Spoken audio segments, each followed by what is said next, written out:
here and no one's seeing up no more. Checking us out. Hope everybody's having a great 4th of Fall festival here. What about now? Is that any better? Yeah. All right. I want to say thank you for everybody coming out and checking us out. Hope you guys are all having a nice warm fall festival, right? The rain stopped off, so we're here and we're going to do a little demonstration for you. The demonstration is not to show you fire. We're not trying to show you what we do. What we're trying to show you is the benefits of getting out as soon as you see smoke detectors. Smoke detectors are one of the #1 life-saving tools you can have in your house. Smoke detectors themselves need to be checked every year. Batteries need to be changed. Just so happens this is the month where you want to check those smoke detectors and make sure your smoke detectors in all your houses is functioning correctly. Check them at all levels, check them outside the rooms of your residence, and make sure that they're working properly.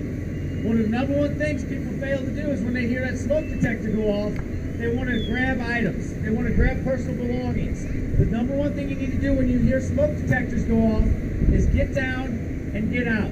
So what we want you guys to see today, and the goal and our objective, is we want you to understand how fast, how quick, and how dangerous these fires happen as soon as the smoke detector goes off. Let me give you a little backstory on what we have here. This is a single room. This could be anybody's room.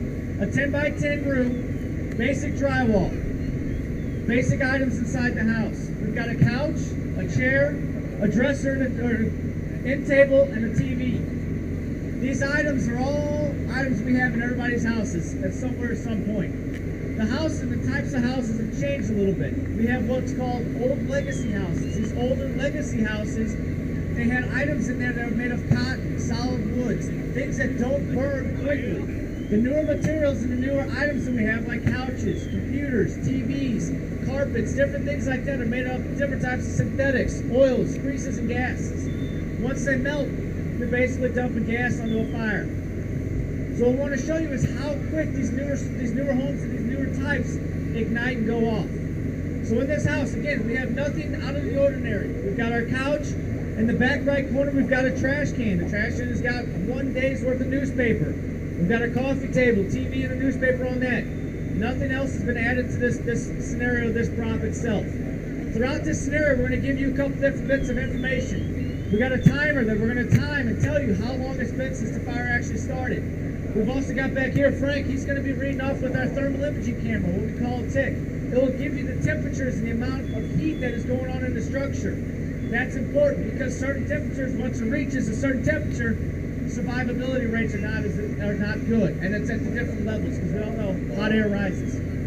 So what we're going to do here is we're going to go ahead and Battalion Chief Ray back here is going to light it off. We've got a hole through the back that goes right into the trash can. Instead of putting somebody at risk and putting them inside there, we're lighting it from the back side. We'll get our timer going here, and we're getting ready to start.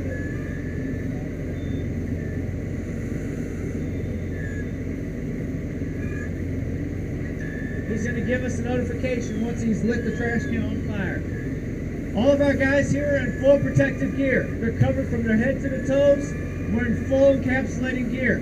The tanks that you see on their back are what we call SCBAs, self-contained breathing apparatus. It's got regular air that you and I breathe, and the timer is starting. So these guys have got regular tanks on gear. They're 100% blocked, 100% covered. They can go into almost any type of structure. Right now, if you can't hear it, the smoke detector is going off. We have 10 seconds from when the fire was ignited to when the smoke detector itself is going off. As you can see, we've got a little bit of a light haze starting from the trash can. Just that paper in that trash can is what's starting to ignite. It's starting to smolder, it's starting to roll. We're still only at 30 seconds, okay? Do you think, take a mental note, do you think you can be out of your house in 30 seconds? See how quickly that smoke is starting to pick up. It's starting to change a little bit of color. It's no longer that bright white. It's starting to be more of a dirtier smoke.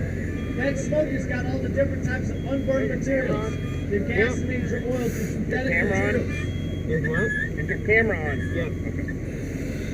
And right now we've got fire. The fire itself is caught a regular draper, a regular curtain right there. And we're right now at 1 minute. 1 minute is all it is. As you see, the smoke is starting to bank down. It's starting to come out of the room there. We're only at 1 minute and 14 seconds right now. It's that quick and that fast. Just regular household items inside your room can ignite. Right now we're at about 250 degrees inside this room right now. How well do you guys think 250 degrees is survivable? That 250 degrees is at the top. As you see the smoke, the layering, see how it's starting to layer itself? It's a lot thicker at the top and not so thick at the bottom. That's why it's so important when you hear a smoke detector go up and you see smoke for you to drop down, get low, and crawl out.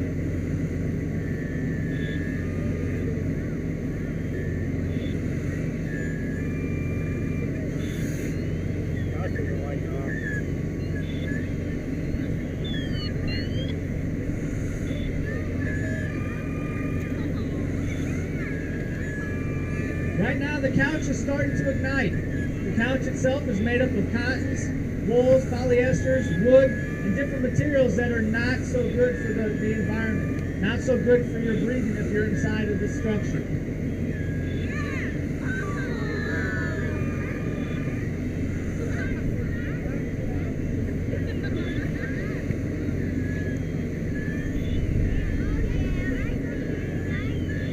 See the change in color again with the smoke?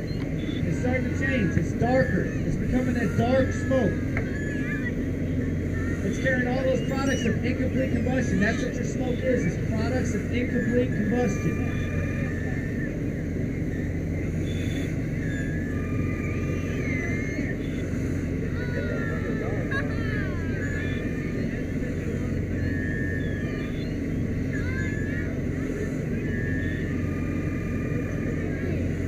We're only at 3 minutes. At 3 minutes, you guys are making it outside of your house. You're calling 911. You're going to a neighbor's house and you're making that phone call. My smoke alarms are going off. I've got fire in my house. So right now, dispatchers are punching in the information. They're pumping that information out and they're feeding it to us. We're starting to get that information and we're getting our gear on. We're running out to the trucks. We're in and out of the firehouse in about a minute. A minute and a half is what we're going for, our goal of being from the time the call is received with us to the time we're in the trucks and rolling out of the house. See how dark that smoke is? If you stand up, your face is going to be right in there and you're going to be breathing in all that toxic gas, all that toxic smoke, the cyanides and the different poisonings that's inside of that. What we're looking for, this is called thermal layering. The layering of the smoke is different, okay? What you're going to see is eventually this room is going to be filled with smoke. And the entire room is going to heat up to a certain amount of temperatures. And once it hits that breaking point of that temperature, the whole room is going to ignite. And that's what we're going to call full flashover. Or fully involved. We're still only at 4 minutes. You guys see the TV shows where everybody always thinks, or if you guys ever call 911, they always say it felt like forever. It took forever. It felt like it took 30 minutes for somebody to show up. We're only at 4 minutes. The smoke itself is starting to pick up. The temperatures are getting high. What temperature are we at there, Chief? We're about 400 degrees right now at the top. That plastic you're seeing on the front is plexiglass. It's nothing special.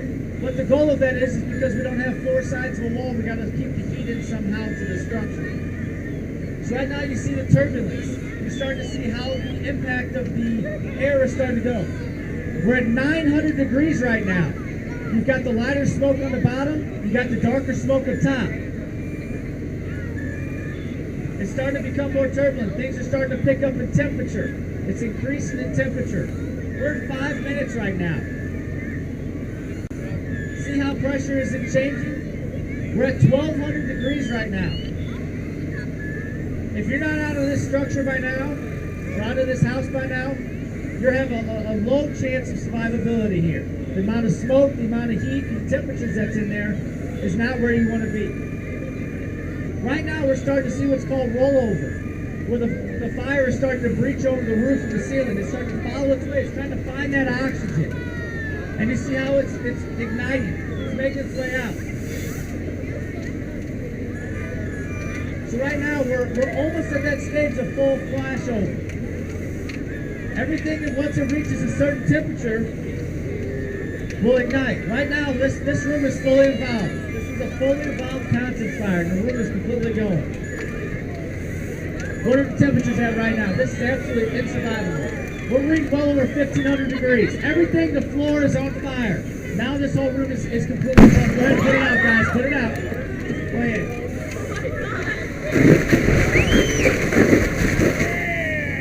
There we go, guys.